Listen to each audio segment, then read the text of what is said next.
Hello everyone, welcome to YouTube channel commerce live. चलो पहचान बनाए।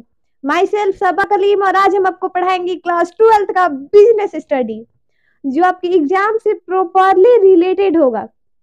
तो वीडियो को स्किप मत कीजिएगा, एंड तक हमारे साथ बने रहिएगा। तो चलिए फटाफट क्वेश्चन की तरफ बढ़ते हैं, लेकिन उससे पहले कुछ मोटिवेशनल बातें।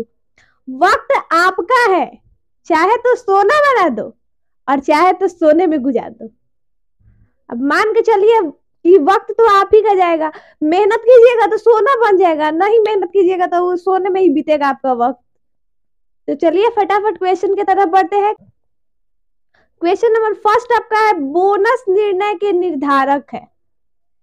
ऑप्शन है लाभों की मात्रा, कोषों में तरलता, कंपनी की आयु और ये सभी। तो आपका आंसर क्या हो जाएगा? डी, ये सभी। क्वेश्चन समझना इंपॉर्टेंट है। बोनस है तो बोनस, जब किसी कर्मचारी को बोनस मिलता है, जब कर्मचारी किसी उद्योग में काम करता है, इंडस्ट्री में काम करता है, तो उसको बोनस मिलता है। जैसे सुने होंगे बहुत से फिल्मों में सुनने को मिलता है कि दिवाली का बोनस या फिर ईद का बोनस मिलता है ना। तो लाभों की मात्रा, जब कंपनी को प्रॉफिट नहीं होगा तो वो कर्मचारी को बोनस कहां से देगा? कर्मचारी को बोनस प्रॉफिट में से ही मिलता है। इंडस्ट्री में जब कंपनी को प्रॉफिट होगा तब वो बोनस देता है। अब कर्मचारी सही ढंग से काम करेगा तो कंपनी को प्रॉफिट होगा, कंपनी को प्रॉफिट होगा तो बोनस मिलेगा। तो आपका ये भी हो जाएगा लाभों की मात्रा, ये भी इंपॉर्टेंट है बोनस निर्णय में। कोषों में तरलता, तरलता का मतलब होता है जो आसानी से कैश में परिवर्तित हो जाए, तो ये भी इंपॉर्टेंट है। कंपनी की आयु, कंपनी की आयु कैसे होती है? प्रॉफिट से होता है। कंपनी को जब प्रॉफिट होगा तभी ना उसका आयु बढ़ेगा, कंपनी का आयु।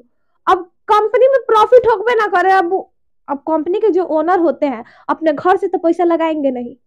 कंपनी में जो प्रॉफिट होगा उसी हिसाब से ना अपने कंपनी को विकास करेंगे, डेवलपमेंट होगा कंपनी का। तो आपका आंसर क्या हो जाएगा? डी, ये सभी, all of these. Next question. Next question आपकी स्क्रीन पे है, वित्तीय प्रबंध की आधुनिक विचारधारा है। ऑप्शन है कोषों को प्राप्त करना, कोषों का उपयोग करना, ए एवं बी दोनों, और इनमें से कोई नहीं। तो फ्रेंड्स आपका आंसर हो जाएगा सी, ए तथा बी दोनों।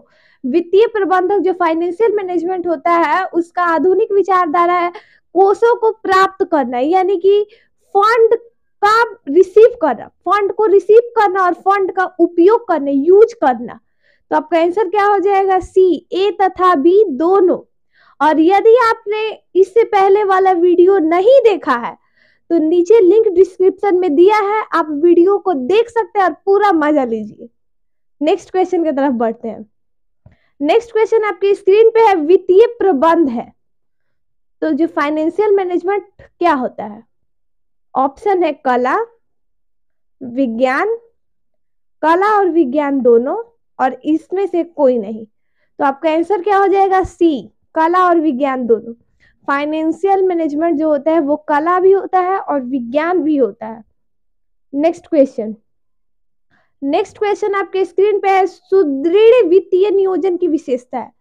सुदृढ़ का मतलब होता है सही तरीके से, सही तरीके से जो वित्तीय नियोजन की क्या विशेषता होता है। तो आपका ऑप्शन देखिए, ऑप्शन है सरलता, तरलता, मितव्ययिता और ये सभी।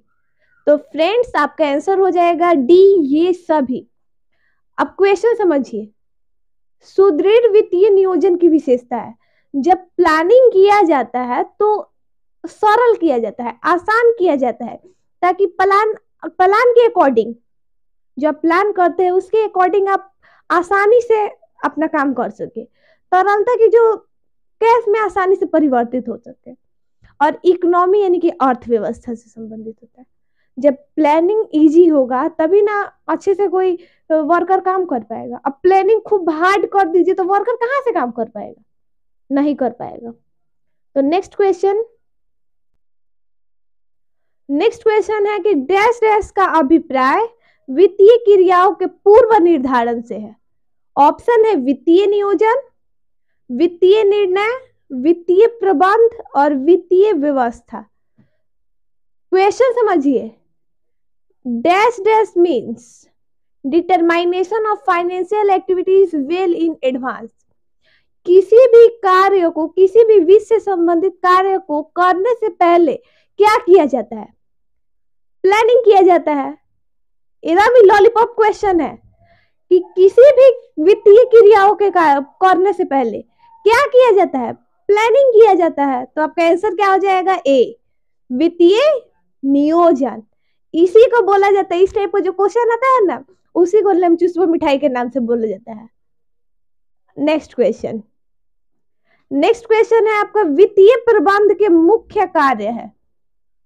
वित्तीय जो प्रबंध होता है, फाइनेंशियल मैनेजमेंट, उसके मेन फंक्शन क्या होते हैं, मेन कार्य क्या होता है? वित्तीय नियोजन। ये भी होता है कोषों को प्राप्त करना, शुद्ध लाभ का आवंटन और उपयुक्त सभी। तो जो वित्तीय प्रबंध होता है, फाइनेंशियल मैनेजमेंट, उसका मेन फंक्शन क्या होता है? प्लानिंग करना, कोषों को प्राप्त करना, शुद्ध लाभ का आवंटन यानी कि नेट प्रॉफिट प्राप्त करना, और यानी कि आपका आंसर क्या हो जाएगा? डी, उपयुक्त सभी। नेक्स्ट क्वेश्चन आपकी स्क्रीन पे है, वित्तीय प्रबंधक निर्णय लेता है। फाइनेंशियल मैनेजर जो होता है वो निर्णय लेता है, किस किस मामले पे निर्णय ले लेता है? तो वित्तीय है तो फाइनेंस मैनेजर है, तो फाइनेंस से संबंधित निर्णय लेगा। इन्वेस्टमेंट से संबंधित भी निर्णय लेता है और डिविडेंड से संबंधित भी निर्णय लेता है। तो आपका आंसर क्या हो जाएगा? ये सभी, ऑल ऑफ दिस। फिर से एक बार ध्यान दीजिए बाबू, वित्तीय प्रबंधक निर्णय लेता है, तो वित्तीय प्रबंधक वित्त से संबंधित भी निर्णय लेता है। फाइनेंस यानी पैसा, पूंजी से संबंधित निर्णय लेता है। इन्वेस्टमेंट, जब कंपनी का फाइनेंशियल मैनेजर है तो वो बोलेगा ना कि हमारी कंपनी में इतना इन्वेस्ट किया जाए तो इस टाइप से हमको प्रॉफिट प्राप्त होगा, तो इन्वेस्टमेंट से संबंधित भी निर्णय लेता है। और डिविडेंड क्या होता है? तो part of profit is called dividend. Part of profit यानी कि लाभ का अंश, लाभ के हिस्से को किस नाम से जाना जाता है? डिविडेंड के नाम से जाना जाता है। तो फाइनेंशियल मैनेजर डिविडेंड से संबंधित भी निर्णय लेता है। तो आपका आंसर क्या हो जाएगा? डी, ये सभी, all of this. Next question आपकी स्क्रीन पे है, वित्तीय प्रबंधन की परंपरागत विचारधारा को त्याग दिया गया था। किस सन में दिया गया था? वित्तीय प्रबंधन की परंपरागत विचारधारा को किस सन में त्याग दिया गया था? तो 1930 से 40 में। याद कर लीजिएगा, इसको याद ही रखिएगा हमेशा कि वित्तीय प्रबंधन की परंपरागत विचारधारा को 1930 से 40 में त्याग दिया गया था, यानी कि सेक्रीफाइस किया दिया गया था, हटा दिया गया था। नेक्स्ट क्वेश्चन है, वित्तीय नियोजन की प्रक्रिया है। फाइनेंशियल जो प्लानिंग होता है उसका क्या प्रोसेस होता है?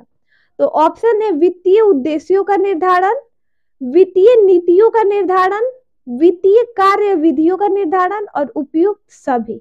तो क्वेश्चन समझना इंपॉर्टेंट है। वित्तीय नियोजन की क्या प्रोसेस है? The process of financial planning is. तो वित्तीय उद्देश्यों का निर्धारण, उसका उद्देश्य क्या है? तो किसी भी इंडस्ट्री को चालू करने का उद्देश्य क्या होता है? प्रॉफिट कमाना, यही ना उद्देश्य होता है। तो ये भी आपका इंपॉर्टेंट है, यानी कि ये भी आपका आंसर हो जाएगा। वित्तीय नीतियों का निर्धारण, नीति क्यों किया जाता है, पॉलिसी क्यों किया जाता है? काम सही से हो पाए, तो ये भी आपका आंसर हो जाएगा। वित्तीय कार्य विधियों का निर्धारण, यानी कि हमें कार्य अपना किस ढंग से करना है कि हमारी कंपनी को प्रॉफिट हो, तो आपका आंसर ये भी हो जाएगा। तो आपका आंसर क्या हो जाएगा? डी, उपयुक्त सभी। वित्तीय नियोजन की क्या क्या प्रोसेस होता है? वित्तीय उद्देश्यों का निर्धारण, यानी determination of financial objective, determination of financial policies, determination of financial procedures, यानी कि ऑल ऑफ द एबव।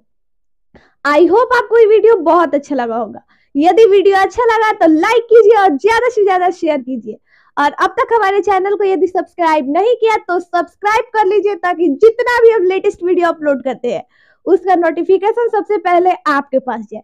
तब तक के लिए लेते हैं आपसे अलविदा, डेट्स ऑल।